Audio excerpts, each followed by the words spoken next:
Sir आपको कितने बजे खबर मिली थी? थोड़ी देर पहले फोन पे किसी ने खबर किया था।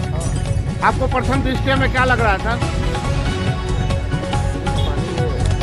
जिसके पानी में मौत हो गई, हत्या नहीं लग रही है किसी भी। नाला जाम भी हो गया था यहाँ पर का, अब कल आप खड़े होकर के साफ करा रहे थे, ऐसा तो नहीं कि इस लाश की वजह से नाला जाम हुआ हो? देखिए मोहल्ले में जुमा के दिन लगा था पानी, इस लाश की वजह से लाश जो है ना वो लगता है रात के आसपास गिरा है, क्योंकि नाला बहुत डेप्थ था। नगर निगम में पहले भी लिख के दिया जा चुका है कि ना जो खान जो का नाला है उसको कम से कम कवर किया जाए, ताकि लोगों का हादसा, इससे पहले भी हादसा हुआ है, लोग मरते मरते बचे हैं, कई बार गाय डूब के मर गया है, लेकिन नगर निगम प्रशासन इस पर कभी ध्यान नहीं देती है। अभी जो नगर निगम की नई सरकार आई, कम से कम मैं उससे चाहता हूँ कि अविलंब इस पर जो है ढलाई करवाए, ताकि ये चलता हुआ रोड है, रात में कभी भी हादसा हो सकता है। अभी एक आदमी का जान चला गया है, किसी का परिवार उजड़ गया है, इसका जिम्मेदार कौन होगा? यहाँ का प्रथम जिला प्रशासन होगा या नगर निगम प्रशासन होगा? सर प्रथम दृष्टया में क्या लग रहा है, ये हत्या है या नहीं, ये हत्या नहीं लग रहा है, चूंकि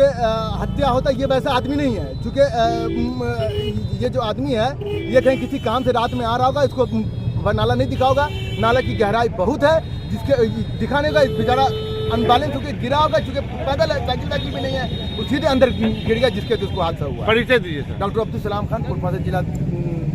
कैसे पता चली लाश की? लोगों ने बताया कि एक डेड बॉडी पड़ी हुई है खान चौक जो पुल है उसके अंदर। तो फिर हुजूम यहाँ पहुँचा, थाना को खबर किया गया, थाना के लोग आए हुए हैं। अब वो पहचान भी कर लिया गया है कि रामगंज के किसी की वो डेड बॉडी है, उनके भाई आए हैं और थाना के सुपुर्द हम लोगों ने कर दिया।